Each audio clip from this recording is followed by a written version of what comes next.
Welcome back to Face the Nation. I'm John Dickerson. We're back with John Kasich, the Republican governor of Ohio. Governor, I want to start with the Affordable Care Act. You've worked with portions of it, particularly the Medicaid portion. Now that the Supreme Court has ruled, is this it? Is it over? Should Republicans just accept it?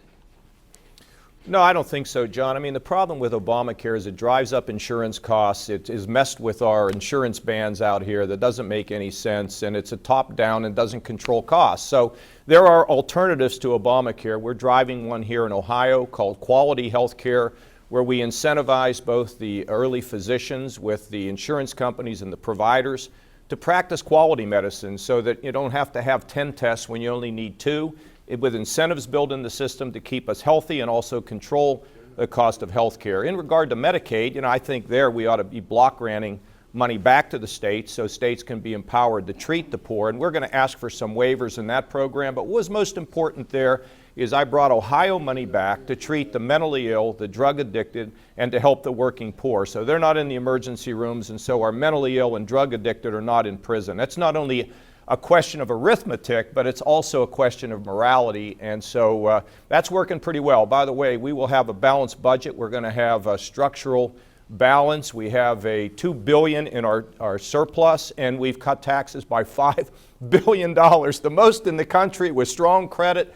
We've been managing things appropriately, and we've grown jobs by 360,000 here in Ohio, and there's a lot of lessons for people to learn about that nationally. Lessons nationally. You mentioned the arithmetic. I want to go back to your point about the moral part. You talked when you got a little pushback from conservatives about that Medicaid money that you took. You said when you go to meet St. Peter at the pearly gates, your quote is, he's probably not going to ask you much about what you did about keeping government small, but he's going to ask you about what you did for the poor. That didn't strike everyone in the conservative ranks as a kind thing to say.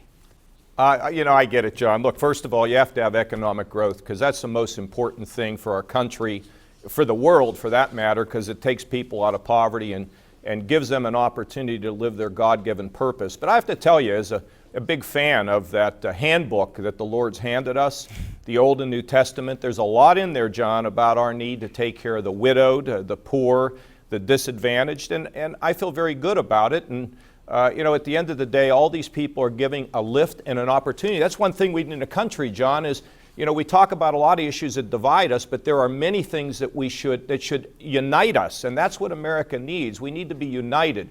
There was divisions between rich and poor and black and white, and we can fix these things if everybody feels they have an opportunity to rise, and that's kind of my philosophy. You mentioned in another context, you said the Republican Party needs more empathy. Is that what you're talking about? Well, I think the whole country needs more empathy. I think it's been a disappearing value, John. I mean, if you're developmentally disabled, we want you to be mainstreamed as much as possible. If you're mentally ill, we want you to get your medication so you can stand and lead a good life. The same is true with rehabbing prisoners. We've been able to help people who are drug addicted to come out of prison and have only a 10% recidivism rate. I mean, that's what unifies the country, John. And what people are losing here is a little bit of an erosion of the spirit. Does the American dream work? Do I have an opportunity to become something special? And I think that if we in fact can convince people that everyone's included, that everybody has an opportunity to rise based on a growing economy, America is stronger and not divided. I want to ask you about the ruling from the Supreme Court on same-sex marriage. In various states there have been laws passed to protect the religious freedom of people. Where are you going to do that in Ohio? Well, I think we need to take a deep breath. Look, I believe in traditional marriage, but the Supreme Court has ruled, and it's the law of the land, and we'll abide by it. And I think everybody needs to take a deep breath to see how this evolves. But I know this, religious institutions, religious entities, like the Catholic Church, they need to be honored as well. And I think there's an ability to strike a balance. Look, as job as governor, you learn to strike a balance. Sometimes you get into an argument, you get in a fight, and that's okay. But overall, what you want to do as a public official and as a leader is you want to kind of look for solutions where you can create more win-wins. And let's see how this thing develops. Everybody take a deep breath at this point. Do you think that this ruling, though, some conservatives have said it's a real threat to the culture in America? Do you see it that way? Look, I've said what I said about my view on it. But I think there's so many other things now that we have to focus on. You know, it's going to be job growth, defeating poverty, healing the division between races, coming up with an immigration solution that's going to be fair and is going to help people, rebuilding our national defense. That's where the energy ought to be focused on, the things that we know are vital to strengthen our country, John. I'm trying to avoid your question, but frankly, my head is now moving in the direction of what we can do to solve problems here together. You're trying to avoid the question, which sounds like you're already a presidential candidate. When are you going to announce? Well, first of all, I'm not avoiding it. You know, I do believe in traditional marriage, but the court has ruled, and it's time to move on. I'd be clear about that. In terms of announcing, we're getting awfully close to being able to make a decision. And, you know, look, I just want to do it if I think I have a path to win. People say I have low poll numbers, and, you know, I do, and I'll tell you why. Because I came into this office to take care of our beloved Ohio. I didn't travel outside the state. I didn't go out and politic. What I wanted to do was fix Ohio. So we went from $8 billion in the hole to a $2 billion surplus to a balanced budget to the largest tax cuts in the country and growing 360,000 jobs with everyone having a chance. Now I can go out and tell my story, and hopefully the polls will rise. We'll see. Do my best. That's all I can do, John. That's right. That's all any of us can do. Governor, we appreciate your time. We'll look forward to talking to you when you're a candidate, and we'll be right back.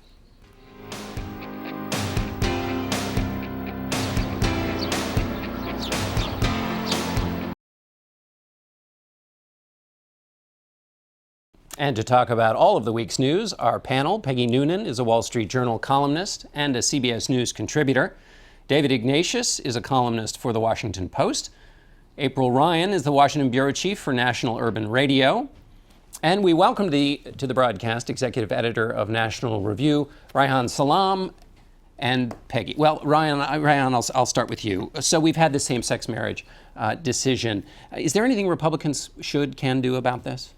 Well, I think that you're already seeing a cleavage with two candidates, Jeb Bush and Marco Rubio, saying that, they object to the decision, but they also do not favor, let's say, a constitutional amendment that would essentially overturn the decision. Whereas you have a number of other Republicans doing precisely the opposite. So this is continuing to be an issue. Some have argued that, hey, now the Supreme Court has decided this is no longer going to be something dividing Republicans, and I don't think that's quite true. Peggy, should Republicans be talking about this at length on the stump as they run for president? They will be talking about it because they'll be asked about it. So certainly in the next few weeks, that is true. I think they're also going to have to address the question of there is a cleavage between those who say, all right, this is settled, or appears to be settled, and those who say, no, a constitutional amendment is possible. Look, is it possible? We know where public opinion is and where it is going. It is not possible. So are Republicans going to go off chasing a rabbit they'll never be able to catch? More fruitfully, I think Republicans can look at the real issue mentioned in all the dissents at SCOTUS, the real issue of religious liberty, whether or not it is going to be under siege, and whether those who disagree with the court's ruling on same-sex marriage are going to come under great pressure to get with the program. Do you know what I mean? That'll be important. Yeah. April, just thinking about the pace of change here, President Obama, when he came into office, was opposed to same-sex marriage. Yeah. Then after this ruling, and we'll show a picture of it, the White House bathed in rainbow colors. How about that? Talk about that. Talk about that evolution. Well, first of all, when President Obama came into the White House, there were only 2 states that allowed for same-sex marriages. So, and how many years later, and now with the Supreme Court decision, you have 50 states.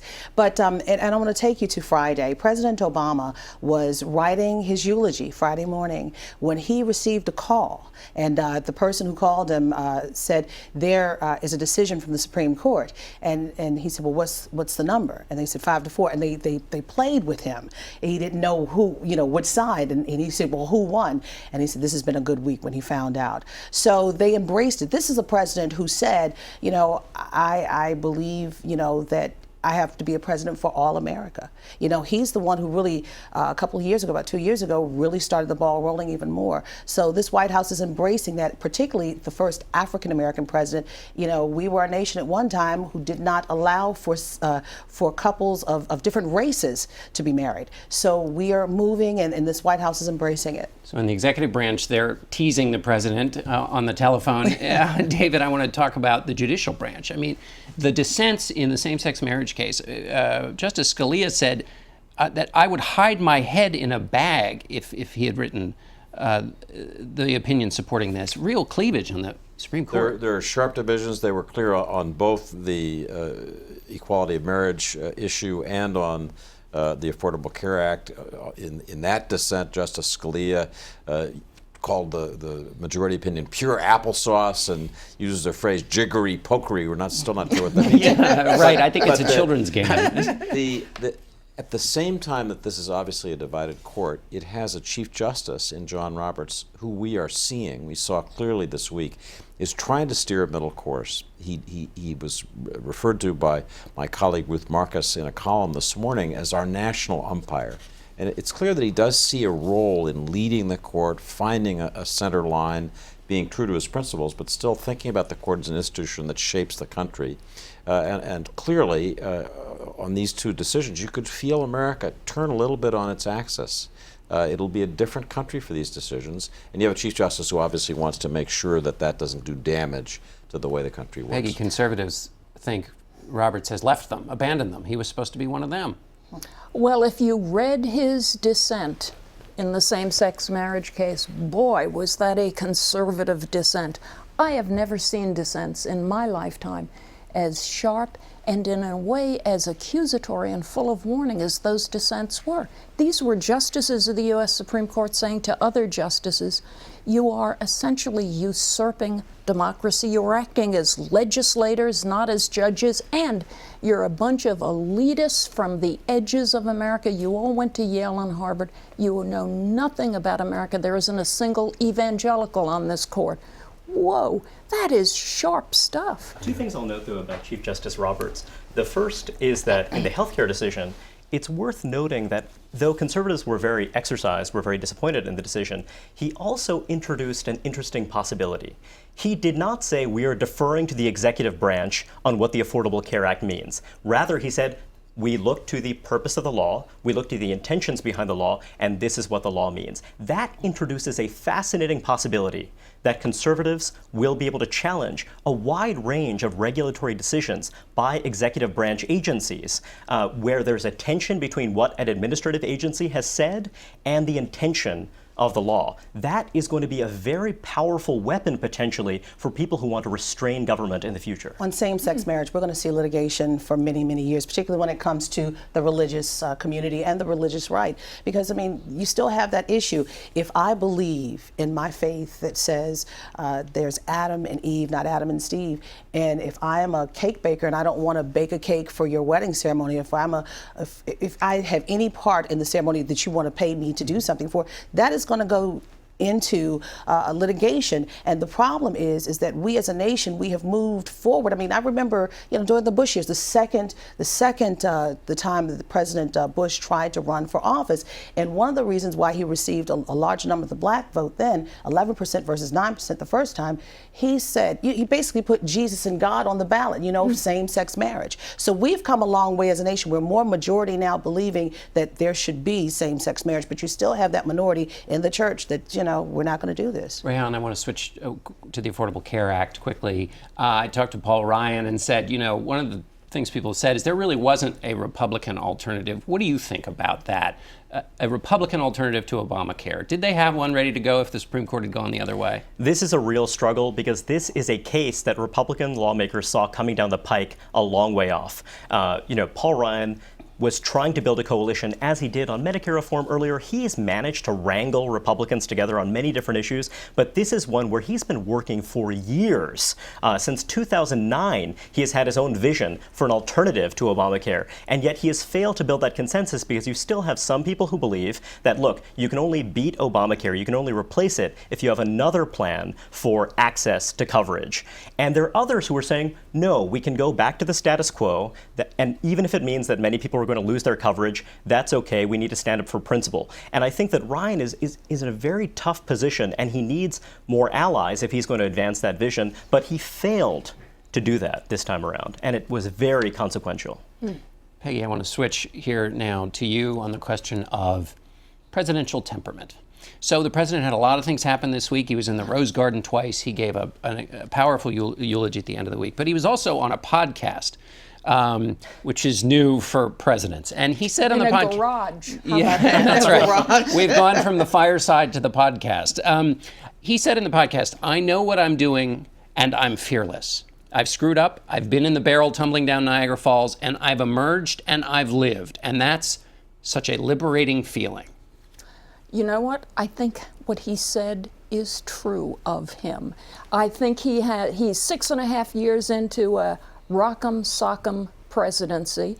I think he just had one of the great weeks that a modern president could have. Part of it luck, part of it chance, part of it fortune, but what the heck? What it is what it is. You can tell some part of him has made a turn, and he is coming out of some doldrums. I saw it at the church when he spoke. That was not a defeated person. That was a guy who was thinking, I am in good shape and I am happy. And it was about as comfortable as I've seen him, and as moving as I have seen, as moving an event as I've seen a president involved in. As moving and as real. We live in an age of scripted politics. You cannot script a president singing Amazing Grace a cappella in the way that he did. I don't think anybody who watched it will ever forget it. He felt it. He was really in the moment there. I mean, he is from the Black church. We were joking on Twitter, and many people were saying in the congregation, Reverend President instead of Mr. President, but on Twitter I kept saying President in Chief. I mean, he wrote this from the depths of his soul. He wrote the majority of this speech, and he may have had a couple of pieces added in from, help from some people that he knew, but he really felt this moment because it's a time now. We are a nation that's pregnant for change. I mean, again, this week we saw the N-word. We saw him bring out the N-word in that garage podcast because he wanted the nation to see, after what happened in Charleston, we are still a nation that's hypersensitive on the issue of race from any spectrum that you are on the spectrum in. And then also the issue of the Confederate flag. Reince Priebus, I talked to him earlier this week, the head of the Republican National Committee. He said, we are more united than we are divided. We are a nation that is pregnant with change right now when it comes to issues of race. And he spoke to it and sang to it. Amazing Grace. Ron, you think a lot about how conservatives can meet the modern moment. Is there a way in which the conservative voice has a way to play in this conversation to answer what the president's talking about? Well, I think that there are ways for conservatives to connect with minority voters and with this larger change that April is referring to. But I want to caution everyone in this one small way. There is what you might call a north-south discourse of race relations in our country that is very black-white, and that's something that we are wrestling with right now. But I'd remind everyone at home, in 2016, about 18% of the population will be Latino. Only in 2028 will 18% of the electorate be Latino. And my question is, a lot of that Latino population of this country is still very young. They're not voting yet, but we do not know what those politics will look like when we go from this north-south discussion to an east-west discussion. Because in the West, we've been a multiracial country for a long time, and that's becoming more of a reality in more places. And I think that to imagine that, well, Latinos and blacks will have exactly the same kind of demands, they're all minorities after all, or that we do not know what this is going to look like. And I think that actually that is the subtext of the immigration debate. We talk about this purely through immigration, but in fact, this Latino population, this rising rising generation has a lot of distinctive challenges that it faces, and I think that it will have a lot of distinctive demands that it will make. And that is really the thing that conservatives ought to look to. Very great points, I believe. But at the same time, I'm going to go back to Bill Clinton. I covered him 18 years ago. And when he started talking about the issue of race in America, bringing the nation together, he talked about it as a heart issue. He looked at it both in two fronts, heart and legislative, but it's mostly from the heart. As a man thinketh, so are we. You know, you think about it and you come from the heart and then you legislate. But when he was dealing with the issue of race, he started with the young people because young people were different. They didn't have that the remembrance and the history of a segregated South. They didn't remember that. So I understand the East versus the West, but the South versus the North. But I think as a nation, we have minorities, African Americans and Hispanics, who are two totally different groups. But at the same time, our young people are coming together more than our older people. And I go back to what President Obama said Friday, Jamal versus Jimmy, who's going to get the job? And I think the younger people are into both Jimmy and Jamal. Okay. Final question, David, to you. There have been a lot of talk about threats in advance of July 4th. What can you tell us? After Friday's attacks that killed more than 60 people on 3 continents abroad, U.S. officials are worried. There are FBI investigations in more than 50 states. There is concern that the motivation of lone wolves is happening. Right. As of Friday, I was told there are no specific threats that the FBI knows of. Have to leave it there. Thank you, David. We'll be right back in a moment.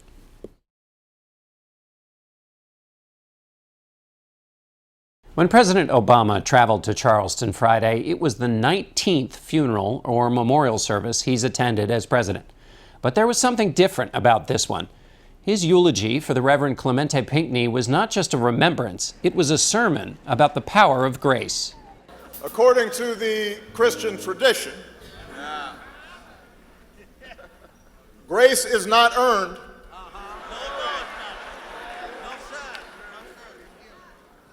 Grace is not merited. It's not something we deserve. Rather, grace is the free and benevolent favor of God. He used the preacher's cadence to talk about God's love, but he was making a lawyer's argument. As a nation, out of this terrible tragedy, God has visited grace upon us, for He has allowed us to see where we've been blind. Grace was not just a comfort to the families and community, it was a spur to political action. By taking down that flag, we express God's grace. And it could do more than that, the president argued, giving purpose to a nation. He's once more given us grace. But it is up to us now to make the most of it, to receive it with gratitude, and to prove ourselves worthy of this gift. By taking up the worthy fights against racism, gun violence, poverty, the nation could keep faith with the grace displayed in Charleston and be compelled under that grace to join together. Amazing grace. The way they are when a single voice starts to sing the lines of a familiar hymn. The sound that saved a wretch like me.